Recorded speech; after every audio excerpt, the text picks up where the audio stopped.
बिस्मिल्लाहिर्रहमानिर्रहीम। आज हम हाइड्रोकार्बन्स के नेक्स्ट टॉपिक को पढ़ेंगे, रेडिकल सब्स्टिट्यूशन रिएक्शन। आप लोगों का आज का जो टॉपिक है वो है रेडिकल सब्स्टिट्यूशन रिएक्शन। तो first we know about radical. तो सिंपल रेडिकल हम इसको कहते हैं कि जो ग्रुप हो या एटम्स ऑफ ग्रुप हो, इस पर क्या हो, एटम्स ऑफ ग्रुप हो और इस पर पॉजिटिव या नेगेटिव चार्ज हो, तो उसको हम रेडिकल कहते हैं। लेकिन उसमें एक प्री रेडिकल है। प्री रेडिकल हम इसको कहते हैं कि जो एटम हो या ग्रुप ऑफ एटम हो जिसके पास क्या हो, आड नंबर या अनपेयर या सिंगल इलेक्ट्रॉन हो, तो उसको फ्री रेडिकल कहते हैं।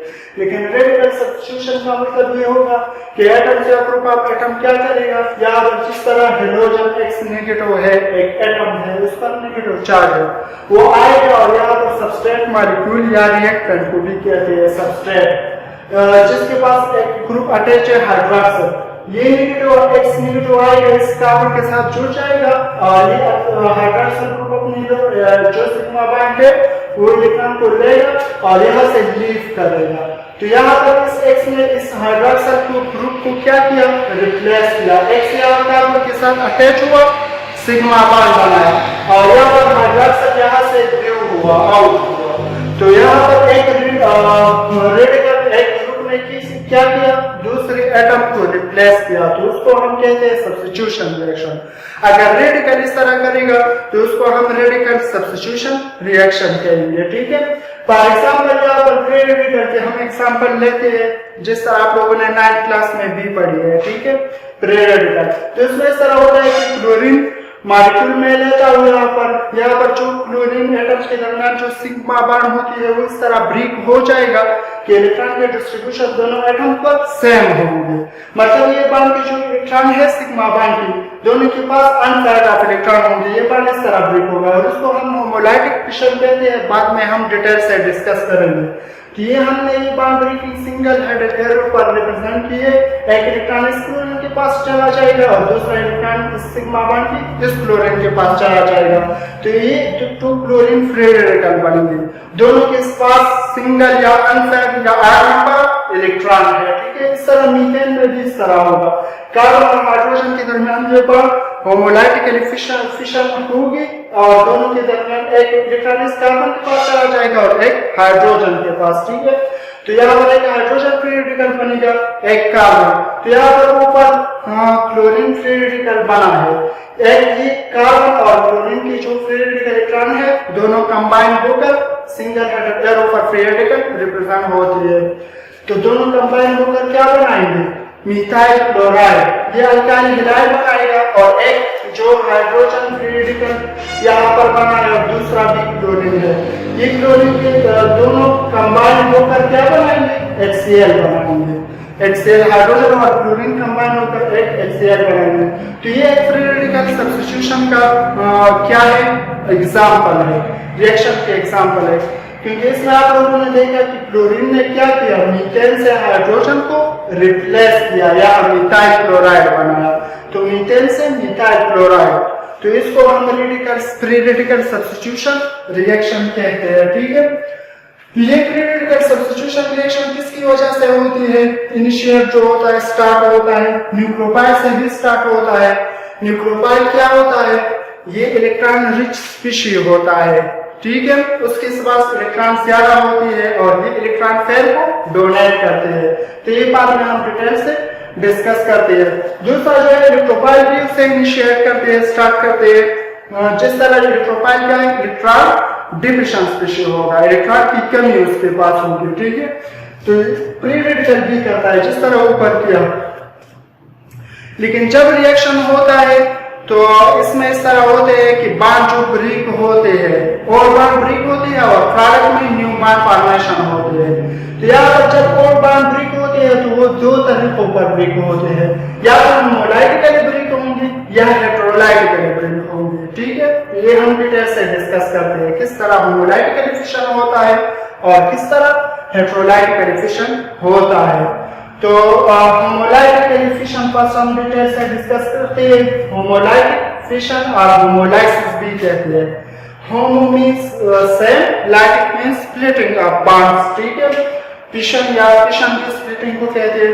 तो यहाँ पर इस तरह होती है होमोलाइटिक में कि जब बॉन्ड दो एटम्स के दरमियान ब्रेक हो जाए तो after bond breaking atom product में क्या होंगे, जो बॉन्ड ब्रेक हुआ है उस बॉन्ड के इलेक्ट्रॉन दोनों एटम्स में इक्वली डिस्ट्रीब्यूट होंगे।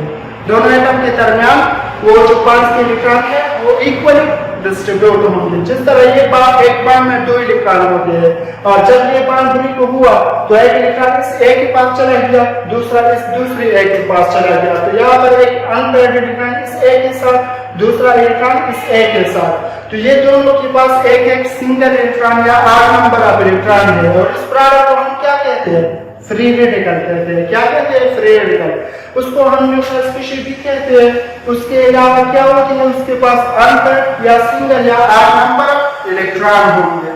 तो होमोलाइटिक कोएफिशिएंट में इस तरह होगा कि जो बॉन्ड ब्रेक होता है एटम्स के मॉलिक्यूल में एटम्स के दरमियान, तो वही इलेक्ट्रॉन दोनों एटम्स पर इक्वल या सेम डिस्ट्रीब्यूट होंगे। ठीक है, प्रोडक्ट में उसके साथ उसके पास सेम नंबर ऑफ इलेक्ट्रॉन है, तो उसमें न्यूट्रल नतीजे में न्यूट्रल स्पीशीज बनेगा या इस तरह प्रोडक्ट बनेगी कि उसके पास क्या होंगे, अनपेयर्ड या सिंगल इलेक्ट्रॉन होगा या 8 नंबर ऑफ इलेक्ट्रॉन होगा। तो यहाँ पर दूसरा जो है वो है हेटेरोलाइट फिशन या हेटेरोलाइसिस भी कहा जाता है।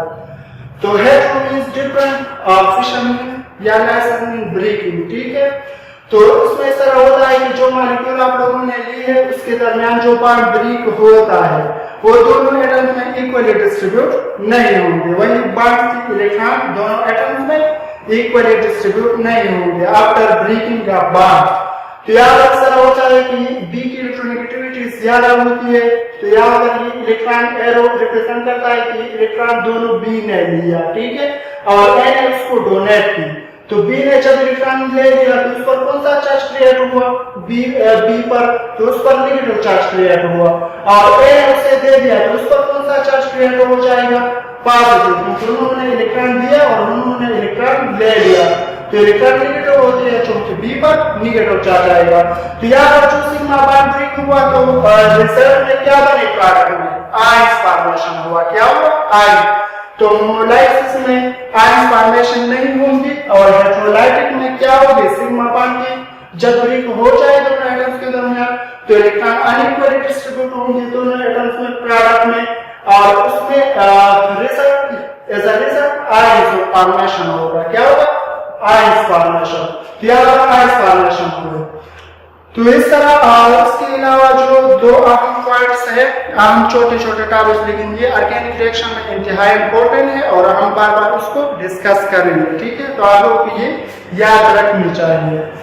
एक होता है इलेक्ट्रोफाइल, ई पॉजिटिव पर हम उसे डिनोट करते हैं या इलेक्ट्रॉन स्पीशीज भी कहा जाता है। ठीक है, तो इस तरह रिएक्शन होता है रिएक्शन में कि उसके पास क्या होती है, कि इसके पास ये सलाहियत होता है कि ये न्यूक्लियोफाइल से इलेक्ट्रॉन को क्या करेगा, इलेक्ट्रॉन पेयर को एक्सेप्ट करेगा। ये रिएक्शन में इस तरह रिएक्शन होता है इलेक्ट्रोफाइल कि ये इलेक्ट्रॉन पेयर को एक्सेप्ट करता है रिएक्शन के दौरान। ठीक है, रिएक्शन के दौरान भी इलेक्ट्रॉन को एक्सेप्ट करते हैं इलेक्ट्रॉन पेयर को, तो उसको हम इलेक्ट्रोफाइल कहते हैं। ठीक है, ये पॉजिटिव आयन भी होता है, न्यूट्रल मॉलिक्यूल भी होता है और इलेक्ट्रॉन डिविजन मॉलिक्यूल होते हैं ज्यादातर। जो इलेक्ट्रॉन की कमी होती है जिस मॉलिक्यूल के साथ वो एक्ट करते हैं एज अ इलेक्ट्रोफाइल। ठीक है, जिस तरह H पॉजिटिव है, ये पॉजिटिव आयन है, पॉजिटिव स्पीशीज है, इसके पास इलेक्ट्रॉन की कमी है तो ये इलेक्ट्रॉन पेयर को एक्सेप्ट कर सकते हैं। Chlorine positive, bromine positive, iodine positive, NCl3 ये न्यूट्रल मॉलिक्यूल है लेकिन इसके पास इलेक्ट्रॉन की कमी होती है, ऑक्टेट इनकम्प्लीट होता है, जिस तरह BF3 है ये भी, तो ये इलेक्ट्रॉन पेयर को एक्सेप्ट कर सकते हैं, तो उसको हम ऐसे इलेक्ट्रोफाइल कहते हैं। रिएक्शन के दौरान ये क्या करेगा, इलेक्ट्रॉन पेयर को एक्सेप्ट करेगा। दूसरी स्पीशीज है, वो दूसरा स्पीशीज क्या होगा, वो न्यूक्लियोफाइल होगा ज्यादातर, और दूसरा है न्यूक्लियोफाइल। एनओ नेगेटिव पर जनरली रिप्रेजेंट होता है, न्यूक्लियस लेवल स्पीशीज भी उसको कहा जाता है। तो ये एक रिएक्शन होता है जो क्या करते हैं, ये रिएक्शन इलेक्ट्रॉन पेयर को डोनेट करते हैं। ठीक है, इलेक्ट्रॉन पेयर को इलेक्ट्रोफाइल को देते हैं। ठीक है, तो रिएक्शन के दौरान ये इलेक्ट्रॉन पेयर इलेक्ट्रोफाइल को डोनेट करेगा, तो उसको हम क्या कहते हैं, जो इलेक्ट्रॉन डिफिशिएंट स्पीशीज हो उसको इलेक्ट्रॉन डोनेट करेगा, तो उसको हम न्यूक्लियोफाइल कहते हैं, ठीक है। या न्यूक्लियस लिविंग इसलिए कहा जाता है उसको न्यूक्लियस लिविंग स्पीशीज कि जो इलेक्ट्रोफाइल होता है उसके पास क्या होते हैं, प्रोटॉन ज्यादा होती है और इलेक्ट्रॉन की कमी होती है, तो प्रोटॉन न्यूक्लियस में होती है। तो ये न्यूक्लियोफाइल क्या करते हैं, न्यूक्लियस पर अटैक करते हैं जो पॉजिटिव स्पीशीज होते हैं और उसको इलेक्ट्रॉन डोनेट करते हैं, तो इसलिए उसको न्यूक्लियस लिविंग स्पीशीज कहा जाता है। ये किस फॉर्म में होंगे, ये नेगेटिव आयन होता है जनरली, ज्यादातर न्यूट्रॉन मॉलिक्यूल भी हो सकते हैं और इस तरह मॉलिक्यूल भी हो सकते हैं जिसके पास क्या हो, लोन पेयर ऑफ इलेक्ट्रॉन हो, या उसको हम इलेक्ट्रॉन रिच स्पीशीज भी कहा जाता है। इसको इलेक्ट्रॉन डिफिशिएंट स्पीशीज कहा जाता है इलेक्ट्रोफाइल को, और न्यूक्लियोफाइल को इलेक्ट्रॉन रिच स्पीशीज, क्योंकि उसके पास इलेक्ट्रॉन ज्यादा होंगे तभी तो ये दूसरी इलेक्ट्रोफाइल के लिए डोनेट करेगा इलेक्ट्रॉन पेयर, ठीक है। जिस तरह क्लोरीन नेगेटिव है, ब्रोमीन नेगेटिव है, हाइड्रोक्साइड नेगेटिव है, अमीन जो है NH2 उसके पास नॉन पेयर ऑफ इलेक्ट्रॉन है, वाटर में भी ऑक्सीजन के पास नॉन पेयर ऑफ इलेक्ट्रॉन है, अल्कोहल जो है उसमें भी ऑक्सीजन के पास नॉन पेयर ऑफ इलेक्ट्रॉन है। तो जब ये रिएक्शन में हिस्सा लेंगे ये मुख्तलिफ स्पीशीज, ये दूसरी जो रिएक्शन होता है जिसके पास इलेक्ट्रॉन की कमी हो उसको इलेक्ट्रॉन पेयर डोनेट करेगा, तो उसको हम क्या कहते हैं, न्यूक्लियोफाइल कहते हैं, ठीक है। और जो इलेक्ट्रॉन को एक्सेप्ट करेगा वो क्या करेगा, वो क्या होगा, वो इलेक्ट्रोफाइल होगा, ठीक है। तो आज के लिए यहाँ तक काफी है, कल हम इंशाल्लाह ऑनवर्ड डिस्कस करेंगे।